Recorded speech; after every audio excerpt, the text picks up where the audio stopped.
Chez Roborock, ils ont des designers qui se sont dit on vit tous dans les années 70. C'est pour ça qu'ils ont lancé la série Curevo Curve. Et c'est le troisième qu'on va tester aujourd'hui. D'abord, il y avait eu le Curevo Curve qui est à peu près là. Il y avait eu le Curevo Curve S5X qui est juste au-dessous, moins cher mais quasiment équivalent en termes de performance. Et puis il y a celui qui est juste ici, le Curevo Curve 2 Pro. On l'a découvert à l'IFA, on vient de le recevoir, on va le tester. Et puis ce qu'on fera aussi, c'est qu'on va comparer avec le S5X qui est encore à côté.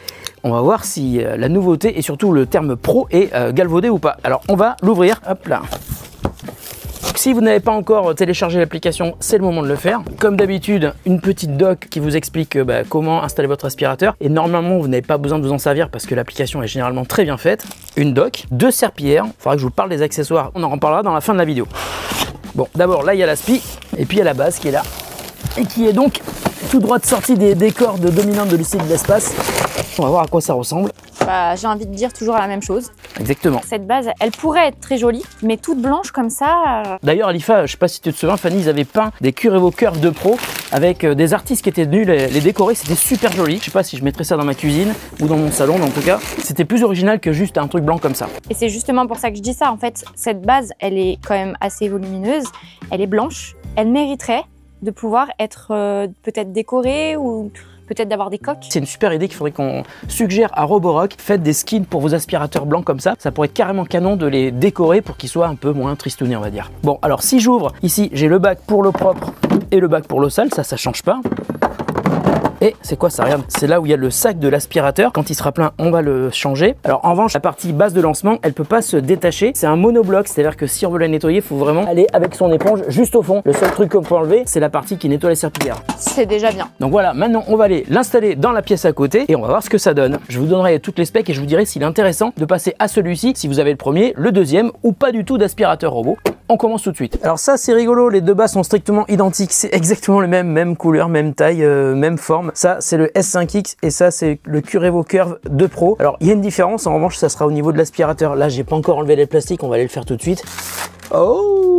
Bon, j'ai quand même oublié un truc, c'est que là j'ai pas mis les serpillères sur le Curevo Curve 2 Pro, donc je vais les mettre. Alors les serpillères sont un tout petit peu différentes, c'est marrant d'ailleurs, regardez. En revanche, il y a un truc qui me fait un petit peu flipper, c'est que c'est exactement les mêmes dessous, quoi. Ils sont strictement identiques. Non, pas strictement identiques, il y a des petites différences quand même. Par exemple, ça ce sont les capteurs du S5X et les capteurs du Curevo Curve 2 Pro sont différents. En revanche, il y a toujours le petit bras Flexi Arm qui s'ouvre et qui permet de nettoyer les bords avec la petite balayette latérale. Il y a aussi la petite roue directionnelle qui est ici, avec les brosses Duo Divide qui vont détruire les poils, les cheveux, etc. Ah, puis il y a quand même une différence majeure, et la différence majeure, elle se voit quand on est sur la face supérieure de l'aspirateur. Ici, c'est le Curevo Curve S5X avec la tourelle, avec le radar, qui ne peut pas bouger, alors qu'ici, on a un lidar rétractable, et il aura ainsi une hauteur maximum de 7 cm 98 mm. Et ça peut paraître un détail, mais ça l'est pas du tout, hein. Parfois, dans une maison, c'est hyper important, parce que ça permet aux aspi de passer sous des meubles sous lesquels celui-ci ne pourrait pas passer, par exemple. Et puis, Reactive Tech, ça c'est le système de détection du S5X, et ici, on a Retract Sense, et c'est pas du tout le même système de détection, on verra si c'est plus efficace. Ok, je vais le mettre à charger, je vais l'installer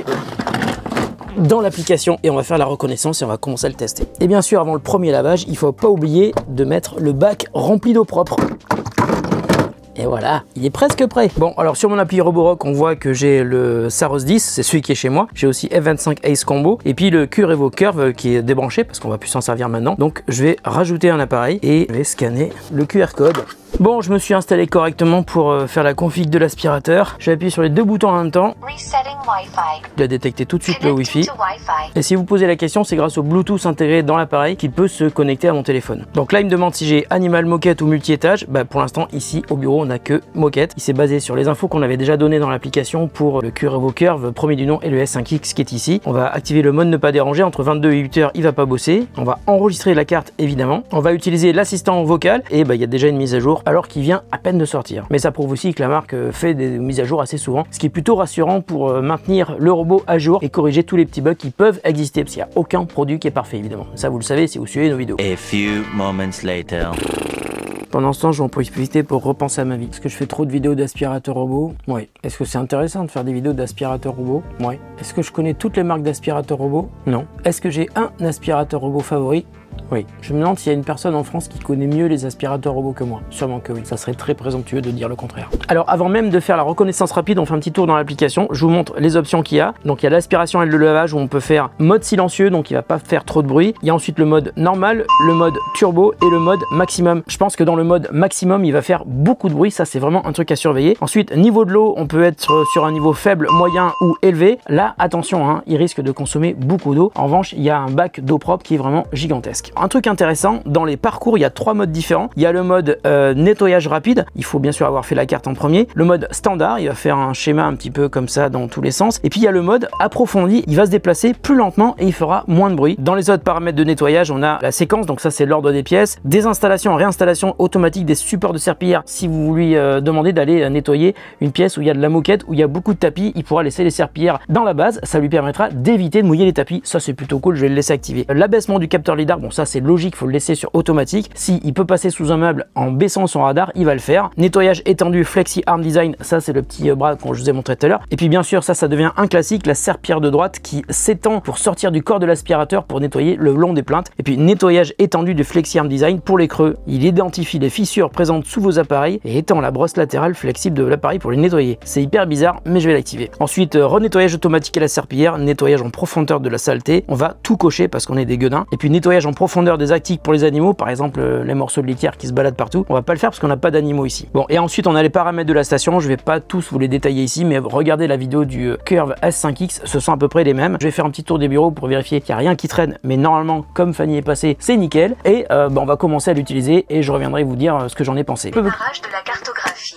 Allez, tu peux y aller. Et pendant qu'il commence, on voit sur la carte qu'il est en train de détecter son environnement et ça c'est plutôt cool parce que c'est comme ça qu'il va dessiner les cartes. Bon, on a vu comment ça marche pour le configurer, pour personnaliser la carte et après quelques jours de test, zéro surprise, hein. Ça fonctionne vraiment très bien. Le lavage est super efficace, il n'y a jamais de traces après le séchage. Les serpillières, c'est une affaire qui roule, enfin qui tourne et les différents modes de nettoyage vous permettent d'adapter les performances de l'aspirateur à ce dont vous avez réellement besoin. Aujourd'hui, c'est quand même assez difficile de faire la différence entre tous les robots qu'on teste parce que ce sont tous plus ou moins des robots haut de gamme, mais je voulais quand même faire un petit comparatif entre le Curevo Curve 2 Pro et d'autres modèles de la marque et vous conseiller sur le modèle le plus adapté à ce dont vous avez réellement besoin. Alors faut-il craquer pour le Curve 2 Pro, rester sur un Curve première gêne ou Curve S5X ou préférer le Saros 10, l'autre haut de gamme de Roborock? Voici ce que je peux vous dire pour vous aider à choisir. Alors clairement, le Curve 2 Pro marque un vrai saut en termes de performance. Sa puissance d'aspiration atteint 25 000 PA, on le voit quand on nettoie ici, de quoi découler les poussières incrustées et les poils d'animaux en un seul passage, et son design extra fin de 7,98 cm grâce au lidar rétractable lui permet de passer sous les meubles où la plupart des robots restent bloqués. Et on l'a vu même au bureau, il y a des meubles qui sont vraiment pile à la hauteur, on dirait qu'ils ont été faits pour l'aspirateur de Roborock. Son châssis adapté lift grimpe à 3 cm, c'est parfait pour franchir des seuils de porte qui sont assez hauts ou des tapis très épais tout en gardant l'aspiration au contact, et c'est à mon avis la plus grosse nouveauté. Il est le seul du marché à pouvoir faire ça aujourd'hui sur des tapis. Pour le lavage, il conserve une double serpillière rotative qui tourne très vite et qui est capable de se détacher automatiquement pour éviter d'humidifier les tapis. Elles peuvent aussi se surélever lorsque vous n'avez pas configuré le fait qu'ils doivent nettoyer sur des tapis. C'est ce qu'on a vu sur le tapis qui est sous mon bureau par exemple. La station de nettoyage lave désormais à 100 degrés, c'est un vrai plus, surtout pour l'hygiène et surtout si vous avez des enfants ou des animaux ou pire, les deux. Enfin, sa navigation boostée à l'IA identifie vraiment mieux les câbles, les jouets et les petits obstacles. Il n'a jamais été inquiété par un câble ici dans mon bureau. Et donc dans cette série Curevo, le Curve 2 Pro qu'on vient de tester, c'est donc le plus haut de gamme. Alors les Curves précédents étaient déjà très performants avec environ 18 000 PA pour chacun, une double serpillière efficace et un dock qui avait déjà les serpillères à l'eau chaude, mais le Curve 2 Pro les surclasse partout. Plus de puissance, un profil plus bas, un châssis qui se rosse davantage et plus vite, un lavage plus chaud et une reconnaissance d'obstacles encore plus fine. Si votre logement est simple, soldure, quelques tapis fins, le Curevo Curve ou S5X restera un excellent rapport qualité-prix, mais avec des tapis épais, des meubles bas ou des animaux, le Pro 2 c'est un choix un petit peu plus pertinent. En revanche, les Curevo Curve et S5X sont des modèles évidemment moins chers parce qu'ils sont sortis il y a plusieurs mois et dans le monde des aspirateurs robots, c'est vrai que les prix baissent très vite. Mais il y a un autre haut de gamme chez Roborock qui nous intéresse et qu'on connaît très bien avec un design complètement différent, c'est le Saros 10. Il offre 22 000 PA d'aspiration versus les 25 000 du Curve 2 Pro, un système Vibra Rise, donc cette grande serpillière plate qui vibre et se relève pour les tapis, et puis une navigation ultra fluide parfaite pour une maison avec plein de jouets ou de câbles partout. Le Curve 2 Pro lui est spécialiste des environnements exigeants, c'est-à-dire que ces deux serpillères rotatives frottent mieux les tâches tenaces, son châssis se lève plus haut et la base lave à 100 degrés pour une hygiène maximale, je vous l'ai dit. En gros, pas évident de comparer les deux, mais pour l'avoir fait, je vois pas tant de différence. Perso, je préfère le design du Saros 10, mais c'est vrai que le Curevo Curve 2 Pro est tout aussi puissant, même un peu plus, et il est plus efficace sur les tapis à poils longs, et je vous jure que c'est pas un détail parce que chez moi j'avais un tapis à poils longs et j'arrivais pas à trouver un aspi qui soit capable de les nettoyer. Du coup j'ai changé de tapis. Si j'avais su que le Curve 2 Pro aurait pu être efficace là-dessus, j'aurais gardé mon tapis. Alors le Curevo Curve 2 Pro de Roborock, c'est un aspirateur haut de gamme, mais il a quand même sa limite. Il n'y a aucun produit parfait, je vous le dis à chaque fois. Son prix est élevé et ça le place clairement dans les hauts de gamme, même si pour le lancement, il y a une promo. Je vous mets le lien en description. Il passe à 1099 € au lieu de 1299 € pour le lancement. Ensuite, vous l'avez vu, sa station a un design qui peut ne pas plaire à tout le monde, hein, sauf si on est fan des années 70. Avec 25 000 PA et ses serpillères rotatives, il peut être aussi assez bruyant quand il est en mode maximum. Et puis il y a ces nombreux mécanismes qui sont assez complexes, hein, châssis à levage, serpillère détachable, lidar rétractable. Ça implique plus de pièces mobiles et potentiellement plus d'usure et plus de risques de panne. Le Curevo Curve 2 Pro, aujourd'hui c'est le plus haut dans la gamme Curve et c'est sans doute l'un des meilleurs aspirateurs robots avec serpillère rotative du marché. On a adoré le tester. Perso, je suis toujours aussi fan de Roborock. L'application est complète, très intuitive. On peut facilement personnaliser les trajets, les options du robot et de la station. Avec toutes les infos que je vous ai données, vous devriez savoir si le Curevo Curve 2 Pro est un aspirateur qui est fait pour vous. On va le garder ici au bureau parce qu'il nous a convaincus et aussi parce qu'on a des tapis très épais dans plusieurs pièces. Vous l'avez vu, ces tapis n'ont jamais été aussi propres que depuis qu'on a commencé notre test du Curevo Curve 2 Pro de Roborock. D'ailleurs, si vous l'achetez, prenez soin de choisir un distributeur qui peut vous assurer un SAV efficace. Demandez-vous toujours que se passe-t-il si j'ai un problème avec mon aspirateur. Je vous mets un lien vers Amazon, ils sont très bons sur le SAV, mais je vous partage un autre bon plan chez un revendeur qui est aussi très bon pour le SAV, c'est Boulanger. Vous pourrez y trouver une version spéciale de cet aspi qui s'appelle Curevo Curve 2 Pro X avec un pack d'accessoires offerts, 2 paires de serpillères, une paire de brosses principales, 2 sacs à poussière et 2 filtres. Prenez soin de vous et de ceux que vous aimez, on se retrouve très bientôt pour une autre vidéo sur The Grand Test. Allez, salut!